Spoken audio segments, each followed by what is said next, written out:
Gostava de dar as boas-vindas a todos. Nós estamos reunidos para falar acerca de um tema atual, a Covid-19. Não propriamente do que é esta doença, mas o impacto que ela trouxe às nossas vidas diárias e práticas e também o impacto que trouxe a certas atividades profissionais. O meu nome é Eduardo, estou aqui reunido com mais 4 pessoas de áreas distintas e gostaria de vos apresentar também a Sílvia, da minha esquerda para a minha direita. Ela é médica de urgência. A Vera também, ela é uma discente de psicologia. Agora à minha direita, a Dina, ela é professora e coordenadora de uma escola. E a Sofia, ela é diretora técnica de uma ERPI. Bem-vindas. Obrigada. Gostaria de começar a abordar o tema de uma forma mais geral. Primeiro falando do impacto que nos trouxe a nós, enquanto pessoas. Acho que também é importante, também para quem está a ouvir-nos também se possa identificar connosco, porque nós não passamos de pessoas também. E depois também gostaria de especificar mais para as vossas áreas laborais, para as vossas áreas de estudo. Parece-vos bem? Sim. Sim? Claro. Então, uma pergunta muito geral. Como é que este vírus, como é que esta situação vos impactou a nível da vossa situação profissional? Tem alguma situação que se aplique que queiram partilhar connosco? Talvez ali pela minha direita. Sim, Sofia. Sim. Ora bem, a pandemia, a Covid-19 teve um impacto brutal na minha área profissional, uma vez que eu lido com um grupo de grande risco, não é? Estamos a falar de idosos, numa estrutura residencial para idosos, que, como todos temos noção, não é? Tem grandes riscos associados e foi necessário um reformular de toda a gestão da ERPI, toda a dinâmica diária, as rotinas foram todas alteradas. Foi uma exigência que eu acho que de uma certa forma ninguém estava preparado, acho que de uma forma transversal a todas as áreas, mas especificamente nas instituições foi uma exigência muito grande, portanto levou aqui a um grande foco. Não houve teletrabalho, pelo contrário, houve muito trabalho de terreno, muito intenso, e que nos alertou a todos e nos deixou muito focados, muito apreensivos também, principalmente no início, e um bocadinho alarmados no sentido de ter noção do risco que o grupo que tínhamos aos nossos cuidados tinham, não é? Portanto, foi assim uma avalanche de repente que se teve que lidar e que se está a lidar ainda, não é? Que ainda continua. É um conjunto de adaptações muito rápidas, suponho. Muito rápidas, muito bruscas, quer para a equipa, quer para os colaboradores e essencialmente para os idosos. Porque o facto de estarem em comunidade, não só os idosos também que estão em casa, também estão muito limitados e têm uma série de cuidados a ter, mas o facto de estarem em comunidade leva a que eles sejam privados e estejam sobre determinados procedimentos e orientações da Direção-Geral de Saúde que são muito duras para eles. Uma privação de liberdade até, não é? Porque ficaram sujeitos a muitas medidas que são muito exigentes, são muito restritivas, que mudou completamente o cotidiano deles. Estamos a falar de coisas tão simples como mudou até o espaço, o ambiente deles, não é? Passaram a estar, se por exemplo, uma das coisas que mudou completamente, se enquanto ERPI procuramos dar um ambiente acolhedor, familiar, atrativo, de conforto, de um dia para o outro teve que se transformar aquela estrutura, aquela casa, quase num contexto hospitalar. Passando a expressão, não é? Tudo o que era adorno teve que ser retirado, os quartos ficaram despidos, os espaços ficaram despidos, as salas estão alteradas, os espaços estão mais vazios. Só isso, pensando, para nós teria impacto, em idosos é assustador. E então, se falarmos também em idosos que já têm também algumas patologias, como demências, estas alterações, que eu ia dizer pequenas, não são pequenas, mas uma pequena alteração que seja tem um impacto brutal neles e no estado deles, no conforto e da saúde deles também. Isto é só um pequeno exemplo do impacto de uma pequena mudança que foi necessária, entre muitas outras que foram necessárias fazer. Sim, também uma altura mais vulnerável da vida. Também conhecendo um pouco da vossa situação atual, sei que também possivelmente surgiram algumas alterações na vossa vida pessoal, se calhar mais dirigida ali à Sílvia, que é mãe de 2 filhos, surgiram algumas alterações. Conciliar a vida pessoal com a vida laboral, com tudo aquilo que foi que está a ser a Covid. Sim, a minha filha mais nova nasceu uns dias antes do início do confinamento. Ou seja, quando começou a pandemia toda, e o confinamento, eu estava em casa. Foi difícil gerir 2 crianças, uma recém-nascida e um menino de 4 anos que se estava a adaptar à irmã, fechado em casa. Foram de março até junho sempre fechados em casa e não foi nada fácil saber que, pronto, eu estava com as crianças, estava a protegê-los, ao mesmo tempo sabia o que se estava a passar no meu local de trabalho, toda a pressão que os colegas estavam a sofrer, colegas a serem positivos e muitas das vezes sem condições, porque foi tudo novo.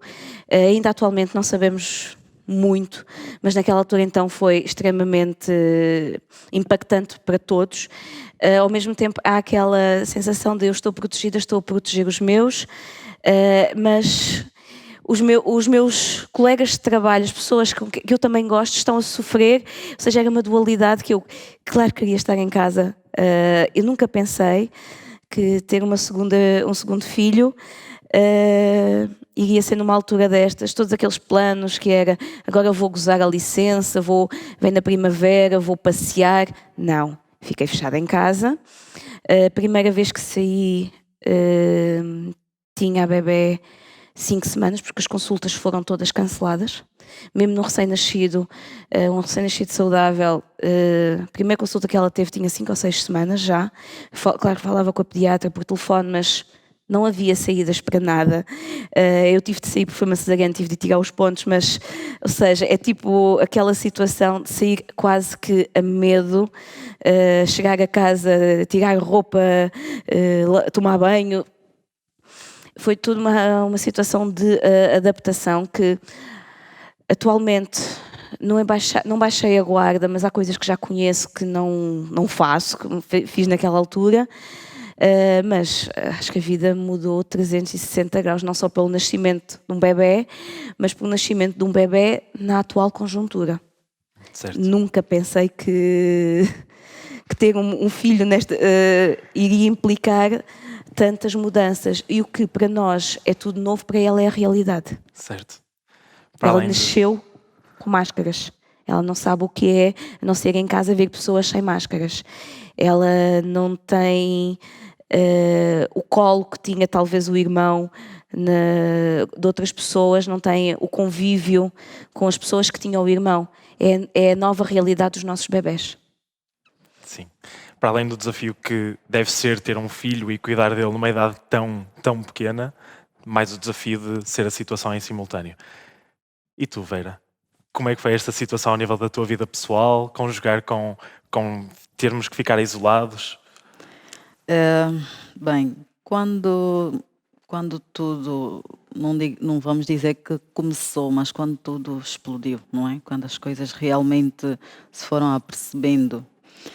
Eu tinha acabado de chegar de uma viagem para Angola, tinha acabado de chegar de Angola e de repente eram fronteiras fechadas, já ninguém podia sair e já se tinha que ter tudo em casa, porque não se podia ir nem a supermercados, nem... Pronto, enfim. E eu tenho uma filha de 7 anos que tem que sair, tem que brincar, tem que ir aos parques, tem que ver amigas, tem que conviver, tem que ter uma convivência social saudável para que, pelo menos na antiga realidade, podemos dizer, ela se sentisse confortável. E nós próprios, nós adultos também, precisamos de interagir com pessoas reais. Mas então vimos-nos numa situação em que tudo é mudado drasticamente. Costuma-se dizer que existem 3 fatores que aceleram o mundo, não é? Que aceleram de uma forma drástica o mundo, que são as revoluções, as guerras e as pandemias. Obrigam o mundo a mudar drasticamente. obrigam as pessoas a mudarem a sua forma de viver, obrigam as pessoas a mudar a sua forma de verem o mundo e obrigam até as pessoas a mudarem a sua forma de olhar para as outras pessoas. E, entretanto, claro que a mim também obrigou-me a ver as coisas de forma diferente. No entanto, vou só frisar aqui uma partecita, que é, eu venho de uma realidade em que doenças contagiosas são um pouco o nosso dia-a-dia. São um pouco o nosso dia-a-dia. E então, claramente que a Covid, por ser desconhecida, por não ter uma vacina ou um meio de prevenção, por não sabermos ainda como é que as mutações se realizam e, na altura, como é que efetivamente nos podíamos cuidar para não termos a doença, claro que há um impacto muito grande em mim, na minha família, na minha relação com os outros. E parece que durante algum tempo toda a gente ficou um bocado perdida em relação ao que fazer ou como agir mediante a pandemia. E começamos então, ou entramos então para uma nova realidade, que é basicamente a realidade virtual. Eu fui obrigada a entrar para uma realidade virtual. Tive de praticamente parar a minha investigação, por exemplo, que eu estou a realizar uma investigação no âmbito do doutoramento, mas fui obrigada a parar e não sei quando é que vou recomeçar, porque é uma investigação que implica estar numa escola, conviver com pessoas, ver a realidade das pessoas, procurar perceber das pessoas as suas motivações e o impacto de vários fatores na vivência dessas pessoas que vai influenciar num conjunto de fatores. Quer dizer, eu sou obrigada a parar e, se calhar, até a rever o meu plano de investigação, porque já revimos a nossa forma de vida e é claro que é um impacto muito grande. É tudo ainda por processar. Mas ao mesmo tempo que vamos processando, a nossa vida não para. Nós não podemos parar a nossa vida. Nós temos que continuar a dar passos que não sabemos se são passos certos, não sabemos se são passos seguros, se depois vamos ter que dar passos para trás ou se efetivamente vamos continuar firmes com a posição que tomamos. Certo, vamos todos um pouco apalpando o terreno para saber até onde é que nós podemos ir. Falta-me a Dina, enquanto professora e enquanto avó, também houveram várias situações que foram mudando ao longo do tempo. Talvez não tanto com filhos presos em casa, mas netos. Netos. Sim. A Covid mudou aqui o ponto comum. Mudou a vida em todas as áreas. Considero que nada vai ser igual nunca mais ao que era. E é algo novo que estamos todos, como já ouvimos, a aprender a viver com ela, a adaptarmos e a reinventar formas de estar a vários níveis. A nível do ensino, mudou drasticamente, porque o teletrabalho foi o ensino à distância, que de uma sexta-feira para uma segunda-feira, os professores tiveram que dar aulas em casa, usando plataformas e formas de ensinar que muitas delas eram usadas na sala, mas esporadicamente. Muitos professores não usavam. Todos sabemos a realidade docente do país, docentes envelhecidos, portanto isso é sinónimo de tecnologias a ficarem para trás, a não saberem lidar com elas, e houve uma necessidade de continuar a ministrar o ensino, mas à distância. Isto foi realmente o problema principal, de conhecer uma realidade que era desconhecida à distância, porque as plataformas, formas digitais de ensinar existiam em contexto de sala de aula, mas nunca em casa. Por outro lado, os professores encontraram o outro lado difícil de gerir, não só eles próprios enquanto docentes, mas gerir os pais, que não conheciam o que é ensinar, embora às vezes se critique quem ensina, mas não conhecem de todo, não estou a dizer que é a totalidade dos pais, porque há pais que estão dentro da realidade do que é ensinar, mas que se confrontaram com várias coisas ao mesmo tempo.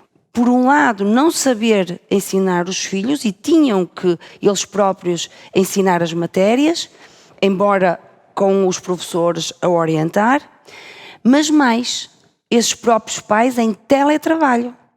Também foi um problema grave, porque eles também se tiveram que adaptar à sua própria realidade, à sua profissão, tiveram que estar mais focados e tinham os filhos em casa a pedir apoio. Depois, quem tem mais do que um filho, até às vezes um filho, uma casa às vezes tem um computador e o encarregado de educação precisava ter o seu computador para o seu teletrabalho e não havia material, digamos, equipamento para o seu filho. Quando há mais filhos, ainda pior. Portanto, esta foi a realidade imediata. Imediata. Muito difícil de gerir. Tinham que acompanhar o ensino dos filhos, mas antes disso, tinham que saber acompanhar e ter os materiais. Houve um levantamento das necessidades, realmente. A autarquia fez o levantamento, emprestou computadores às famílias mais desfavorecidas, mas não cobriu toda a realidade. O que se vê aqui é, mais uma vez, desigualdades sociais e a agravar-se as desigualdades sociais. Isto enquanto professora. Enquanto avó, foi muito complicado. Portanto, tivemos privados de estar presencialmente com os netos, não é? Uma fase da nossa vida também muito importante, que é viver e gozar dos prazeres de ter netos. As visitas, o falar também foi por plataformas, à distância, telemóveis, os Zooms, não é? Conhecidíssimos a partir da Covid. E isso foi duro, mas não só a preocupação de ter alguma segurança com os filhos e com os netos, mas tinha os pais também. Terceira idade. Portanto, outro problema acrescido.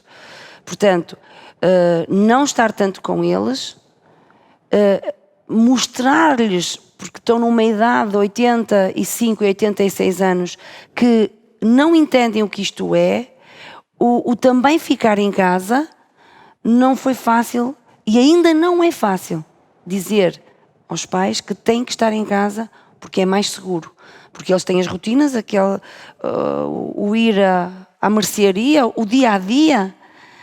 Não, mas eu só vou ali buscar o pão e o leite, a fruta. Eu levo máscara, mas há procedimentos que é preciso ter e eles tiveram dificuldade em perceber que era preciso. O uso da máscara para eles foi muito difícil. Muito difícil de se adaptarem à máscara. Portanto, eu, enquanto pessoa, vivi aqui 3 áreas distintas de dificuldades, que foi enquanto profissional, enquanto docente, embora só nesta altura a coordenar uma escola e com apoio, a dar apoio educativo às crianças com dificuldades, a realidade dos netos e a realidade dos pais. Portanto, uma mudança tripartida, no fundo, a que cada área implica conhecer, saber estar, pensar no que é melhor, com todas as fragilidades, porque tivemos que aprender, mas ainda estamos a aprender, ainda há muito que aprender, até porque os técnicos de saúde, que são os que estão na frente desta pandemia, digamos que em primeiro plano, também estão a aprender dia a dia e a ensinar-nos a nós esta realidade, a mostrar-nos como é, como muda, o que era ontem não é hoje, não será amanhã, mas é uma aprendizagem de todos. de todos. Sim, se há alguma conclusão não precipitada que podemos tirar, é que de facto a Covid vem mudar a vida de toda a gente e vem também mudar-nos a nós enquanto profissionais. Acho curioso porque também não foi escolhido ao acaso as áreas multidisciplinares aqui representadas. Eu agora queria passar para uma parte mais específica, profissional da vossa área. É interessante porque temos alguém que está na frente do combate, a Sílvia, temos alguém que está na retaguarda a cuidar das pessoas, alguém que está a fazer com que o país continue a rodar, porque o ensino continua a ser importante e estamos a preparar as gerações futuras, e temos alguém preocupada também com a preservação e com o conforto daqueles que já serviram ao nosso país. Então não é uma seleção ao acaso, mas acho que é importante também nós percebermos que, apesar de tudo isto e apesar da Covid estar ativa, há um país que não para.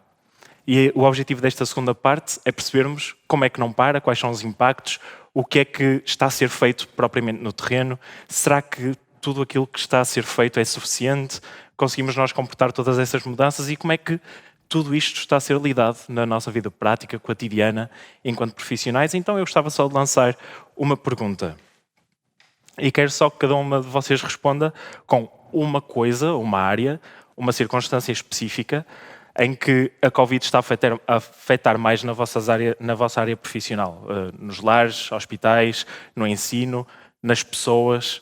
Como é que isso está a afetar? Se calhar começo por ti agora, Sílvia, pode ser?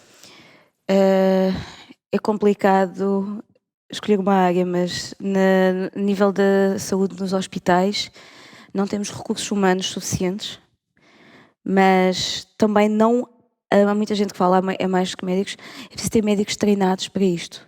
É preciso ter enfermeiros que saibam lidar numa urgência, é preciso ter auxiliares que saibam o que fazer. Não é qualquer pessoa que pode trabalhar, acaba a faculdade e vai para uma urgência, sente-se perdido e não aguenta. Portanto, nós neste momento lidamos com os mesmos recursos humanos de antes da pandemia. Alguns mesmos recursos humanos, não. Alguns estão infectados, estão em casa. Outros estão em burnout, estão esgotados, estão em casa. O meu parte tenta não ir para casa, porque sabe que se for para casa vai sobrecarregar quem lá fica. Os doentes aumentam de dia para dia. Ontem estava a ouvir uma notícia acerca de um epidemiologista. A cada 10 dias nós duplicamos o número de infecções. Ora, não duplicamos os profissionais, não duplicamos as camas para internamento, não duplicamos as vagas de unidades de cuidados intensivos, porque aqui nós falamos só de ventiladores. Para ter um ventilador, podíamos ter 1 milhão. E se não tivermos profissionais para trabalhar com os ventiladores, são máquinas que estão encostadas a um canto. Ou seja, na saúde, é preciso técnicos para fazer as colheitas das zaragatoas, é preciso técnicos no laboratório para fazer a análise. Há técnicos de análises clínicas a necessitar de fisioterapeutas porque ficam com dores nos ombros, nos pulsos de tantas zaragatoas que fazem num dia e ficam estourados, ficam com mazelas profissionais que necessitam de outros profissionais para os ajudar. Ou seja, nós lidamos com uma doença que implica disponibilidade de recursos humanos, disponibilidade de material, que graças a Deus em Portugal neste momento não temos falta nem de testes, não temos falta de máscaras, não temos faltas de equipamento de proteção individual, tudo foi reposto desde o início, mas continuamos com os mesmos profissionais de saúde, continuamos com o mesmo número de vagas, ocupadas com outras patologias, porque Portugal não é só Covid. Portugal tem toda uma panóplia de doenças que temos que continuar a dar o apoio, que continuam a chegar ao hospital cada vez mais doentes. Ou seja, não podemos pensar que temos X milhares de camas para a Covid. Não, temos X milhares de camas para gerir Covid e outras patologias. E tudo isso com profissionais de saúde que estão cansados. Que não descansaram desde março, tiveram férias, mas não foi suficiente, que alguns infectaram-se em março, já estão infectados outra vez. Ou seja, lidamos com um corpo clínico reduzido e os doentes continuam a aumentar. E o resto não estica. Essa é a nossa maior dificuldade a nível de saúde. aumento do número de doentes, manutenção ou até diminuição do número de profissionais e das estruturas necessárias para apoio. Pronto, há um ditado que diz que não se fazem omeletes sem ovos. Atualmente, em alguns sítios, está-se a fazer omeletes sem ovos. Portanto, não sei o futuro, como é que vamos conseguir lidar com isto. Espero que consigamos controlar a situação, mas é difícil. Sim, acredito. Vou para ti agora, Dina, pode ser? Sim, é comum. Recursos humanos, materiais, instalações, no caso das escolas, porque não estão preparadas para esta pandemia. Algumas já não estavam preparadas para ter os alunos, porque ainda estão a ser reestruturadas, e com esta questão do afastamento social é muito difícil. As salas em determinadas escolas permitem um número que a lei obriga. Por exemplo, num primeiro ciclo, as turmas estão preparadas para os 26, nesta altura 24 alunos. 24 alunos são 12 mesas. 12 mesas ou secretárias com 2 alunos. Se quisermos colocar cada aluno na sua mesa, só temos turmas com 12. Mas não há salas para os outros 12. Portanto, os alunos estão a ter aulas com o distanciamento possível. As bolhas, que se fala muito, que é trabalhar em grupos para depois se perceber se aquele aluno está infectado, quem é que esteve à volta dele, é um bocadinho, em muitos casos, uma realidade virtual. Não é real, não é possível. Temos, em algumas escolas, os espaços exteriores que não dão resposta ao número de alunos. É por aí que passa. Preocupação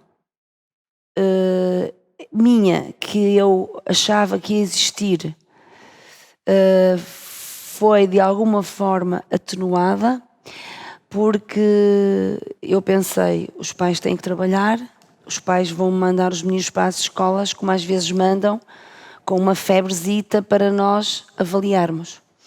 Mas a realidade, por acaso, estou bastante feliz com isso, porque um grande número de pais, uma dor de garganta, uma má disposição, uma tosse, uma dor de cabeça, uma dor de ouvidos, os pais telefonam para a escola e dizem: os filhos não vão para a escola, ficamos a aguardar em casa porque respeitamos os outros, assim como queremos que a nossa segurança esteja cá. Portanto, para mim foi realmente um aspecto muito positivo, porque não era essa a realidade que se vivia. Muitas vezes mandava-se o aluno, porque às vezes há uma febre pontual, aquelas viroses, que é de 1 dia, 2 dias, 3 dias, e às vezes a criança não faz picos de febre assim tão elevados, e às vezes até vai com o medicamento para a escola tem autorização do pai para dar, e o aluno não perde. Eu pensava que isso ia acontecer e tínhamos receio, e era uma das coisas que nós comentávamos. Não sabemos se está infectado, sintomático, assintomático, há febre, há tosse própria da época do outono, as tais constipações, as tais gripes que não são a Covid, mas felizmente sentimos que os pais estão a respeitar essa parte. Não significa que o aluno não tem sintomas, vai para a escola e não aconteça estar infectado ou assintomático, mas isso, cada um de nós também poderá estar nessa situação. Mas agora, a falta de recursos é realmente muito grande e há um redobrar de trabalho. Por exemplo, nós temos, portanto, a nossa autarquia redobrou o pessoal só para a higienização dos espaços, mas o pessoal que colocou ainda não cobre as necessidades. Ainda não cobre. Houve ali um ajuste, é verdade, todos estamos a fazer o nosso melhor, mas com crianças, e falo do primeiro ciclo, não é?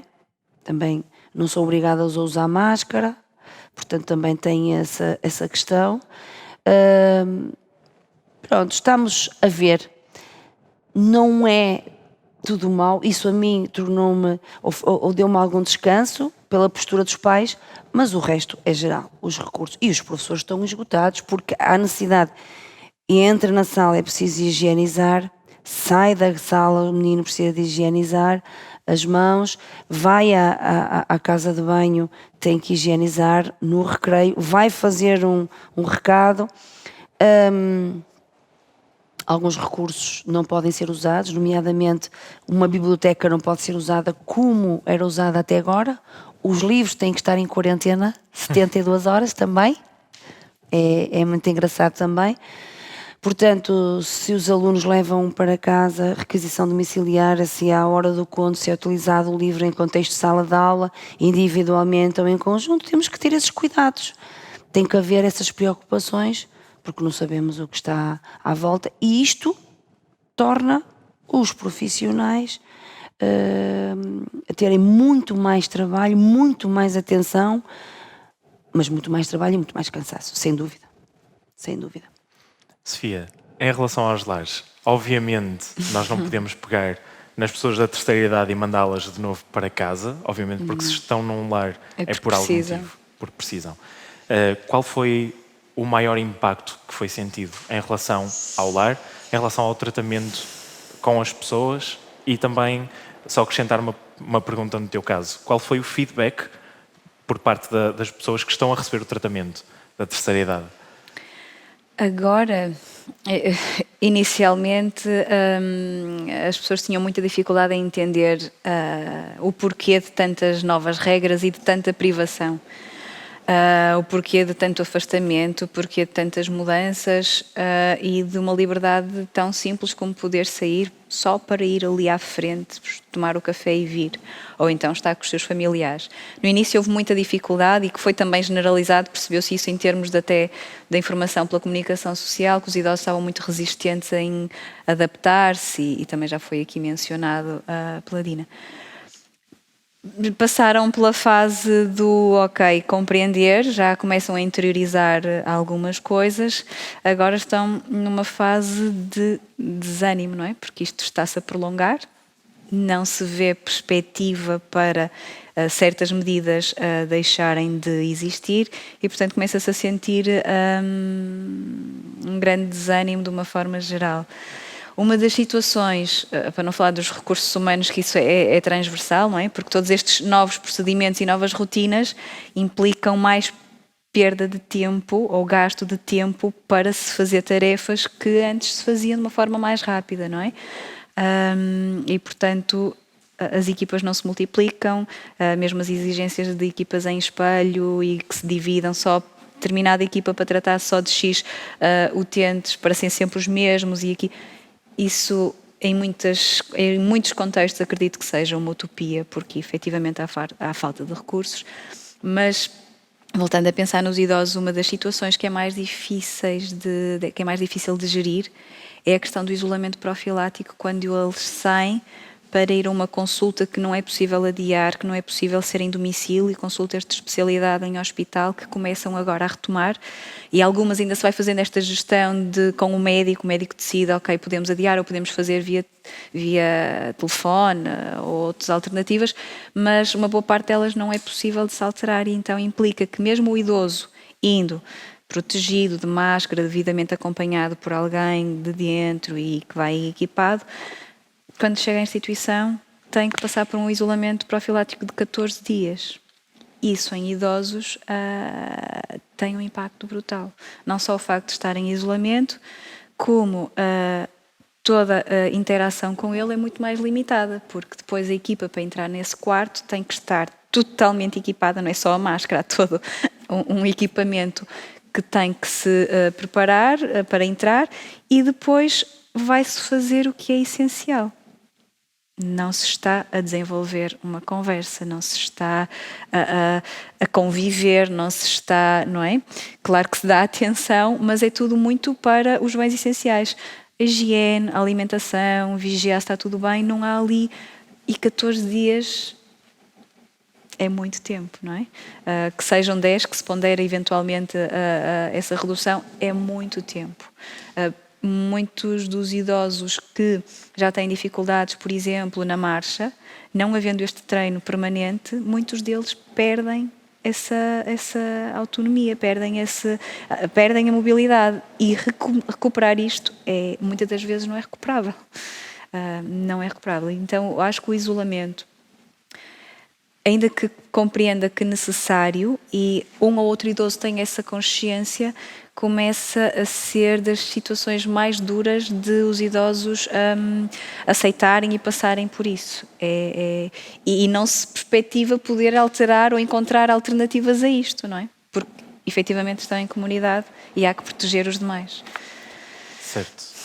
Falaste tanto das limitações físicas que existem, mas também abordaste um tema que eu gostaria agora que a Vera pudesse também desenvolver um pouco, que é a questão do impacto mental, do impacto naquilo que são as nossas emoções, que são as nossas percepções e em relação também àquilo que nos rodeia.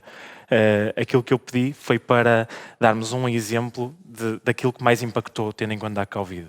E a tua área são pessoas. Portanto, era isso que eu gostava que comentasses. E eu ia mesmo aproveitar a deixa da Sofia em relação aos idosos, que foi digamos, uma parte da população que, no meu ver, muito particular, muito pessoal, foi uma parte da população que sofreu muito com o isolamento, com a questão do isolamento, por exemplo, com a questão da falta de aproximação com as outras pessoas, com a questão de não poderem tocar nos netos, não poderem verem os netos, não poderem estar com os netos. Muitos tinham só um neto, por exemplo. Imaginemos, só tem um neto. E nem um neto, ele pode ver, pode tocar, pode abraçar, pode sentir. Porque é muito importante para nós, como pessoas, sentirmos a outra pessoa. A questão do toque é muito importante. E continuando, podemos ver que Portugal já é um dos países que mais antidepressivos usa. Que a população usa muitos antidepressivos. Na fase do confinamento, o uso de antidepressivos ainda aumentou. A corrida às clínicas de atendimento para consultas de psicologia ou psiquiatria, logo que foram disponibilizadas, também aumentou logo a procura. Ou seja, começamos a ver que a população ficou confinada e confinou também com ela todos os problemas que tinha.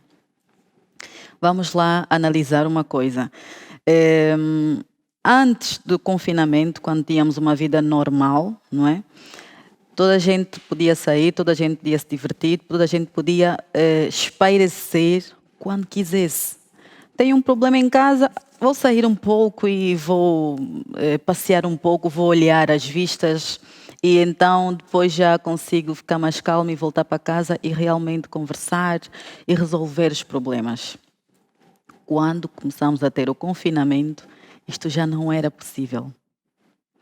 Tenho um problema em casa, tenho um problema com um colega do trabalho, tenho um problema, qualquer situação que existisse, e às vezes podia não ser um problema com outra pessoa, mas um problema consigo mesmo.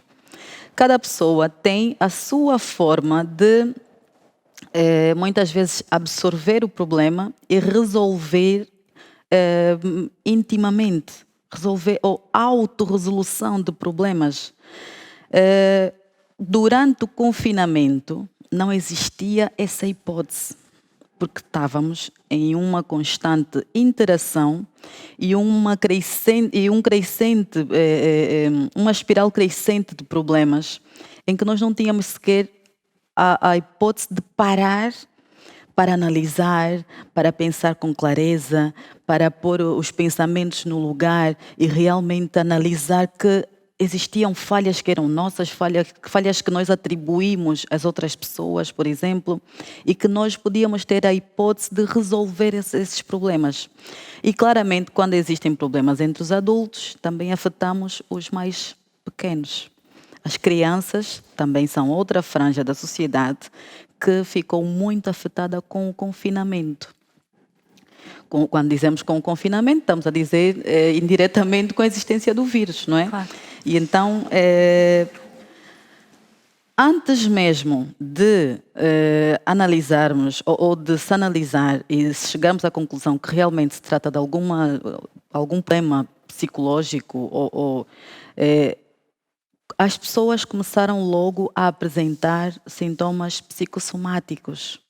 Começam logo, e isso também vale para a área da medicina, que só de pensar que olhou para uma pessoa e esteve próximo de uma pessoa, se calhar já tem um vírus. Uma tossezinha, não, se calhar já é o vírus. E então começamos a ter problemas a nível psicológico e começamos também a entupir, entre aspas, também o sistema de saúde, porque a população não estava preparada para isso. E então, qualquer que seja o sintoma, as pessoas correm logo para o sistema de saúde para procurarem socorro, porque pensam logo que já estão infectadas com o vírus. O confinamento, por sua parte, trouxe também outros problemas, que é, por exemplo, o problema da violência doméstica, que é, por exemplo, aumentaram os números de divórcios, por exemplo. Lá está, porque estávamos habituados, cada um vai à sua vida, encontramos-nos de noite, jantamos, conversamos um bocadinho e sono. Não é? Dia seguinte, a rotina continua e toda a gente... E depois já se sabe, bem, eu tenho uma folga, bom, nessa folga vamos aproveitar e vamos passear um bocado, vamos olhar qualquer coisa e vamos jantar ou almoçar a algum lado e vamos ver os familiares.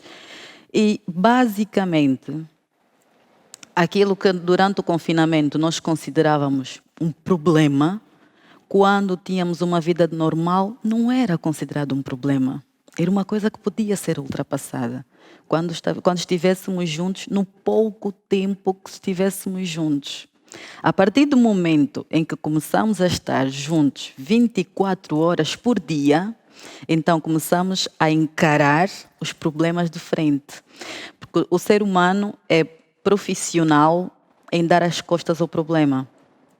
Então, quando ficamos com as outras pessoas 24 horas por dia, começamos a contar o que comemos, o que bebemos, o comportamento da criança, as contas do banco, como é que está a conta do banco, o comportamento do marido ou da esposa, e então começamos a apontar cada um desses problemas.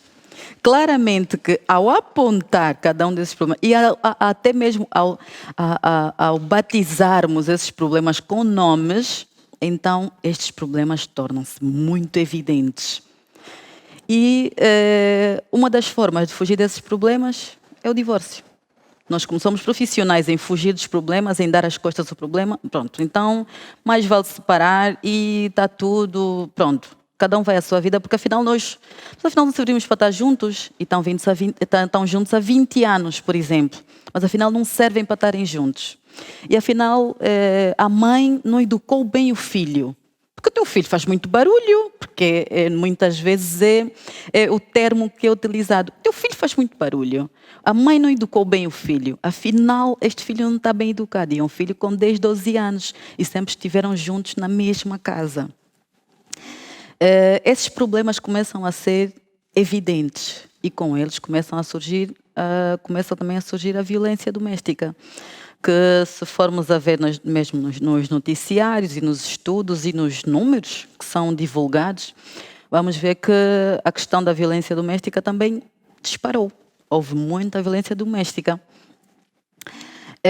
E não foi só a violência, agressão, não foi só agressão, foram outros tipos de violências também, porque é tudo uma questão mental.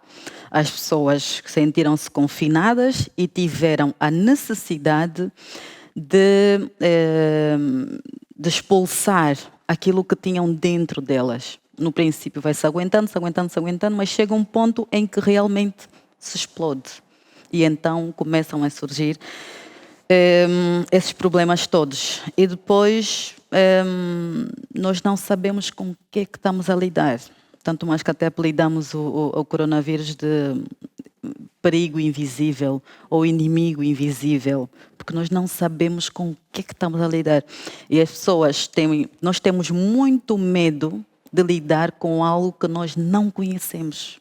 Não conhecemos, nunca vimos. Os profissionais de saúde não conhecem e nem nos sabem explicar exatamente o que é e como é que se comporta. Então nós temos dificuldade em lidar com isso. Isso causa em nós medo, causa repressão, causam, problemas que começam a nível mental e depois claramente afetam todo o comportamento. Vão afetar. Sim, e todas as pessoas também que estão à nossa volta. Claro. É interessante porque todas abordaram temas em comum. A falta de recursos foi algo que ficou saliente no discurso. Se calhar a falta de recursos, por um lado, por defeito e em outro, por excesso. Temos um excesso de recursos mentais nossos e acabamos por recorrer a eles para nos protegermos, mas nem sempre são eficazes, como a Vera estava a dizer. Mas depois faltam-nos recursos físicos para lidar com aquilo que chegou até nós. O gel nas escolas, as proteções devidas para os médicos e enfermeiros, recursos humanos. Todos vocês falaram, há falta de recursos humanos nos hospitais, falta de assistentes para os lares, falta de recursos nas escolas para tudo aquilo que foi exigido e bem pelo nosso governo. Mas eu queria só abordar, mas não falar sobre o assunto, abordar para nós também termos consciência. Enquanto, por um lado, existe a falta de recursos humanos em algumas áreas, há outras em que os recursos humanos foram excedentes. Houveram certas profissões que tiveram efetivamente que encerrar, as pessoas foram mandadas para casa em layoff, algo que também traz um impacto a nível mental. A Vera também abordou um pouco isso, começamos a olhar para a conta bancária, e se começamos a olhar para a conta bancária e se falta alguma coisa, também é algo que vai trazer um impacto mental para as pessoas. Eu gostava só mesmo de abordar duas últimas perguntas nesta parte. Será que esta situação ao nível de emprego, condições financeiras, ela afetou as pessoas? Lidaram com pessoas que tiveram este tipo de problemas? Ou famílias que tiveram pais que não conseguiram continuar a pagar?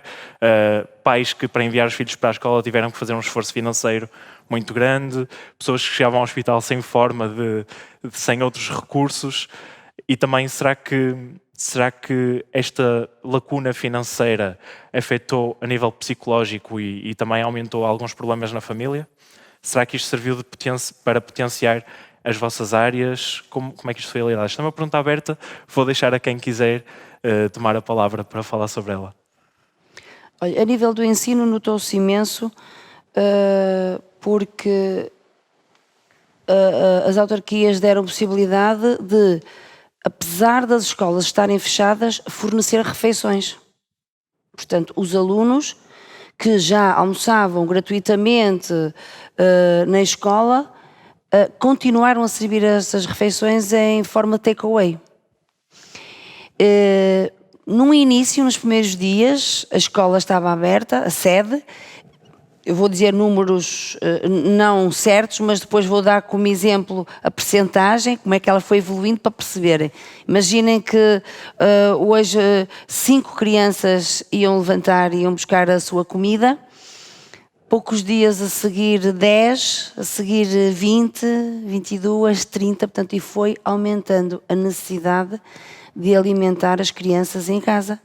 Exatamente porque muitos pais ficaram em layoff ou até desempregados, não é? Os layoffs, ainda havia alguém que podia receber eventualmente algum dinheiro, ou porque alguma empresa pagou alguma coisa durante um mês ou assim, foi aguentando, mas de uma forma geral notou-se desemprego. Portanto, as famílias necessitaram de mandar os meninos, as famílias iam buscar a comida. Apesar de não se poder sair de casa, mas as crianças iam buscar os alimentos. E aumentou o número de crianças subsidiadas. Mas isto tem-se vindo a sentir nos últimos anos. Portanto, o número de candidaturas ao subsídio escolar, ano para ano, aumenta. Com a pandemia, piorou bastante. As crianças chegam à escola, pura e simplesmente não levam material, porque não têm. Às vezes os próprios livros. Embora, às vezes não se entenda muito bem, porque agora os manuais são gratuitos, não é? Também às vezes há aqui um bocadinho de facilitismo por parte dos encarregados de educação. Mas o lápis, o mínimo, as crianças chegam lá e não levam. Não é, o que eu digo, não é um grande número, porque se candidataram à avaliação, se têm ou não direito, e é uma verba que é atribuída a cada criança por escalão, mas a verba às vezes também não é significativa, nem responde às necessidades das famílias. E há muitas famílias com vários filhos. Se formos a falar na necessidade de equipamentos tecnológicos, aí nem se, ou a escola tem, ou os encarregados de educação, as famílias não têm resposta para dar. Portanto, isso nota-se, houve um agravamento bastante grande. Sim, em relação às pessoas nos lares, sentiste alguma coisa? Ora bem, os idosos em termos de rendimentos, Certo, não é? é um rendimento Já não se lhes pode tirar ainda bem nada, não é? Porque já lhes foi tirado muito. Por parte das famílias do grupo, como maioritariamente os idosos que tenho estão em acordo de cooperação, pronto, já têm a comparticipação, não implica um grande apoio financeiro por parte das famílias, portanto não sentimos tanto isso nas pessoas com quem lidamos nestas famílias. Mas de uma forma geral, não só na família, como amigos, temos conhecimento que efetivamente houve uma alteração nesta área do emprego, não é? Da redução dos recursos financeiros, porque muitas áreas ou efetivamente reduziram os serviços, outras, há negócios de família que foram fechados e, portanto, fica todo um agregado familiar comprometido porque dependiam desse negócio e isso tem um impacto e cria desafios à dinâmica familiar enormes, não é? Eu acho que no geral, a economia portuguesa sentiu, Sim. e especialmente as famílias portuguesas sentiram isto também. E aquilo que pode gerar é o medo. Okay? Eu gostaria de fazer só uma ponte para aquilo, para também fecharmos este tema, para não sermos demasiado longos. Isto pode gerar medo. E o medo traz à nossa vida insegurança. E talvez nós, enquanto cristãos, nós também temos que lidar com esse medo porque também não somos isentos daquilo que se está a passar à nossa volta. Mas nós acreditamos em Deus. E o que é que isso traz à nossa vida? O que é que isso traz à vossa vida? Como é que vocês se posicionam diante desta situação, tendo em conta que cremos num Deus e dizemos que Ele traz segurança, que Ele traz amor e que Ele traz paz? Isto fez diferença para vocês? Claramente que sim. Claramente que sim. Em psicologia ensina-se que o medo é importante. Ou seja, o ser humano tem que ter muitas emoções, né? E é importante que essas emoções sejam desenvolvidas. E o medo é uma das emoções que é importante o ser humano ter. Porque permite, por exemplo, que nos consigamos defender de alguma coisa que nos queira afligir ou que nos queira atingir, por exemplo. Então, se tivermos medo, logo o nosso organismo vai produzir um mecanismo de defesa em relação a essa coisa invasora, essa coisa invasora. Então, o medo tem a sua importância, obviamente. E mesmo a nível cristão, eu considero que o medo é importante. O medo só não pode paralisar-nos, ou seja, deixarmos de fazer as coisas porque temos medo. Mas é importante que nós reconheçamos o perigo das coisas. É importante que nós saibamos, por exemplo, eu sou cristã, eu tenho a minha vida segura em Cristo, mas, no entanto, não vou sair pela rua sem máscara, já não uso nada para desinfetar e toda a gente pode conviver à vontade porque eu sou cristã, eu estou segura. Nós temos uma segurança que é Deus, mas nós temos de tomar também as nossas precauções. Temos de tomar nossas precauções e não podemos deixar que o medo nos afete tanto a ponto de nos paralisar, a ponto de nós não fazermos mais nada na nossa vida, a não ser parar e observar aquilo que o vírus vai fazendo. Acredito que sim. Eu gostava só de fazer uma referência e vou usar a tua área, Sílvia. Nós, enquanto cristãos, temos esta segurança que nós estávamos a falar, mas ela não é uma segurança vazia, nem nós, face à Covid-19, não temos uma postura indiferente.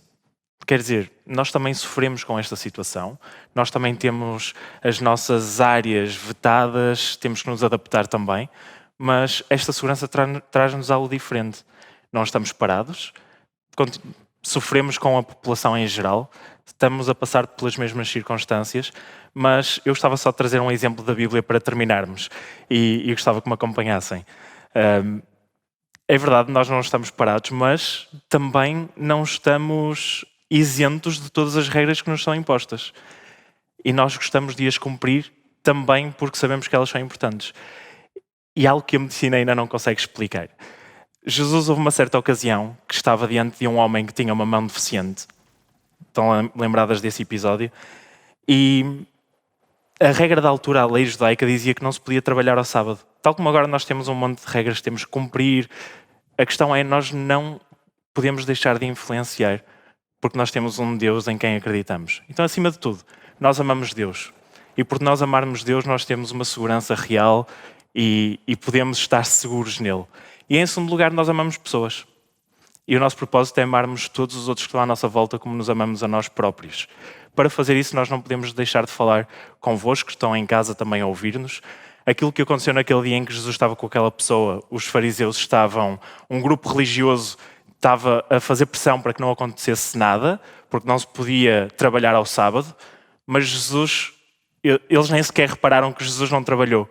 Ele simplesmente deu uma ordem, diz, olha, estenda a tua mão. E a mão daquele homem que tinha a mão deficiente ficou curada. Obviamente, nós, enquanto cristãos, nós não vamos trazer a cura para a Covid. Mas, se calhar, relativamente àquilo que nós estivemos a falar em relação ao medo. O medo é importante, como a Vera referiu. Mas mais importante é tu sentir-te seguro no meio desse medo. E nós queremos e acreditamos num Deus que pode trazer essa segurança à tua vida. Se não tiveres com quem falar, tens-nos a nós. Vão passar aqui as nossas redes sociais, podes continuar a assistir o nosso conteúdo, mas mais importante, podes também falar connosco. Somos pessoas como tu, somos pessoas que passamos pelas mesmas circunstâncias e pelas mesmas situações, mas estamos dispostos a apresentar-te um Deus que quer cuidar de ti. Até à próxima, esperemos que tenham gostado. Muito obrigado.